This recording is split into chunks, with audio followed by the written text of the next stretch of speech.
transform work into worship. So kapag tayo'y nagtatrabaho para sa Panginoon, binabago nito ang trabaho sa pagsamba. Kapag nakikita natin ang mga gawain bilang isang pag-alay sa Diyos, ito ay nagiging mga gawa ng pagsamba.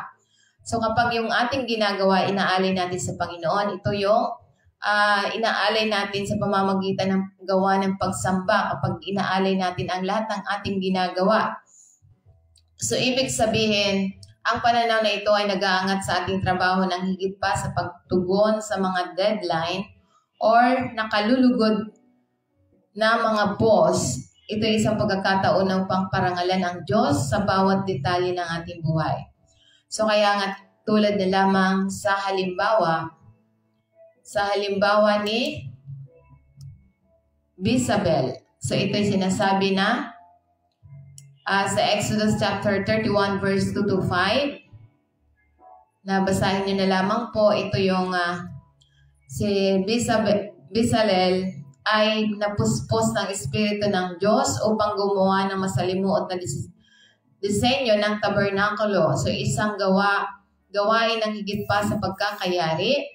Ang kanyang pag-alay sa gawain ng Panginoon ay nagpabago sa kanyang kakayahang tungo sa isang gawa ng pagsamba na naglalarawan kung paano ang bawat gawain na ating ginagawa ay nagpapakita ng ating debosyon sa Panginoon.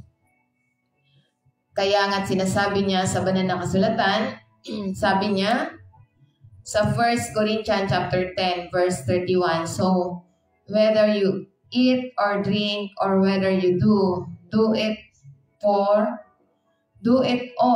for the glory of God. So ito yung kahit na ano yung ginagawa natin. Kumain man tayo, uminom, o ano man ang ating ginagawa, gawin natin ito ng lahat para sa ikalwalhati ng Panginoon.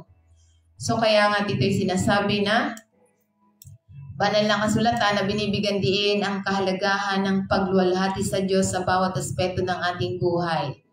Gaano man ito kamundo sa gawain, kaya nga bilang mga mananampalataya, hinihikayat tayo ng Apostle Pablo na tiyakin ang ating mga aksyon kahit na sa mga pangunahing gawain tulad ng pagkain at pag-inom ay nagpapakita ng ating pangako sa Diyos. Kaya nga ito'y tungkol sa pamumuhay na isang buhay na nakasentro sa kalwalhatian at layunin ng Diyos lamang, na nagpapaalala sa bawat mananampalataya na ang ating pang-araw-araw na pagpili ay maaring magsilbing mga gawa ng pagsamba. So kaya nga bilang mga mananampalataya, ito yung tawag na ito upang luwalhatiin ng Diyos na nag-aanyaya sa bawat mananampalataya na suriin ang ating mga motibo at intensyon, na tinitiyak na ang lahat ng ating ginagawa ay naaayon lamang sa ating pananampalataya at nagpaparangal tayo sa Panginoon.